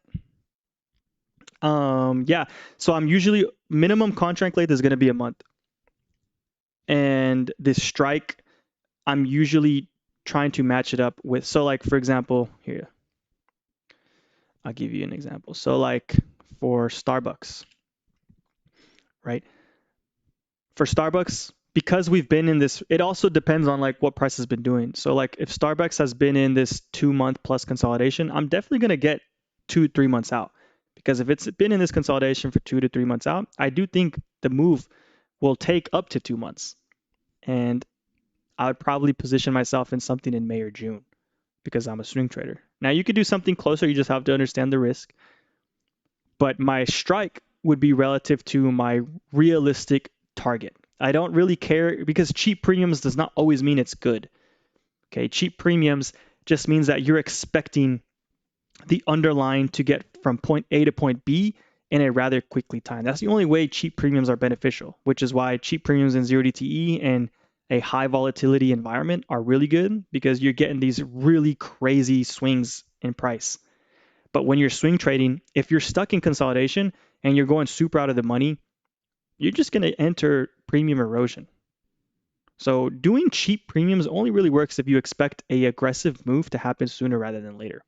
So for Starbucks, I would probably position into something into like the 105s or even like 110.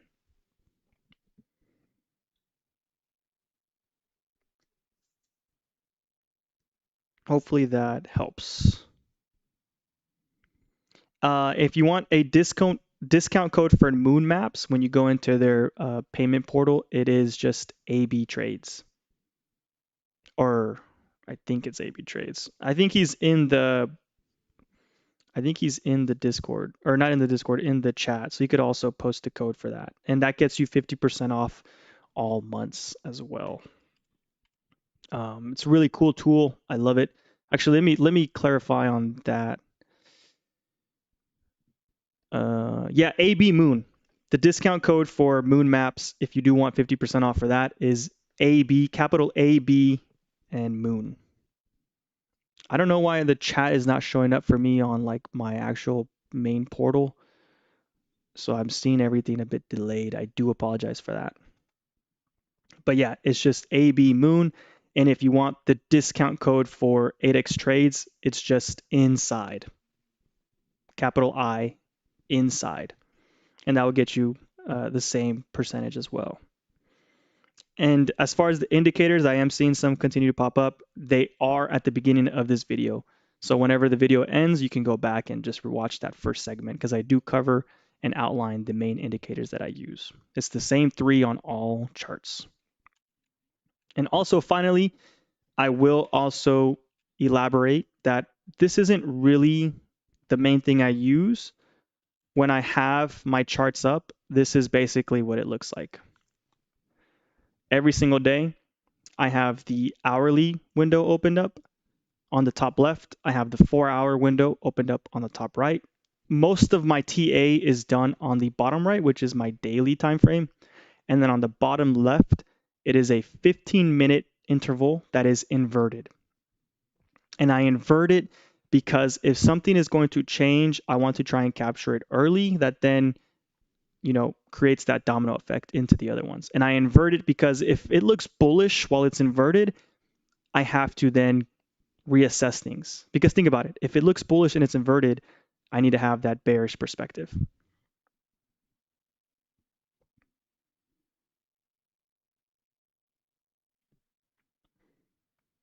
And yeah, I will definitely be doing other segments too once I get better at using other pieces of um, data, like for example, moon maps, quant data. I'll do separate videos for that explaining how I incorporate it. I'm still back testing it, but I am going to just bring it up because I do respect the creators for both of them. Like Andrew for quant data, he's a really cool guy as well. And I think this is how we end the stream, guys. I will definitely do a lot more elaborate videos. I do really appreciate everyone who joined. It does mean a lot to me.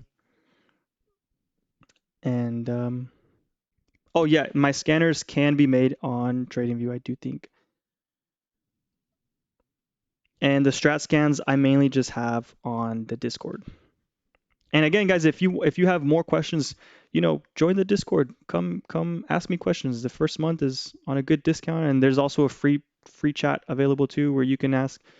I'm also on X at AB Trades.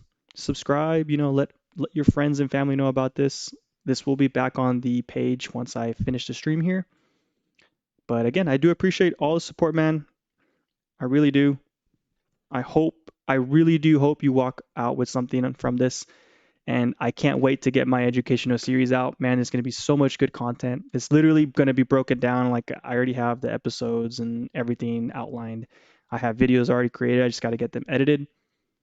I mean, this is all free. Really not asking much from you. Just put in your time, put in your effort. And other than that, guys, I'll see you on the Discord. Really means a lot. See y'all later. Bye.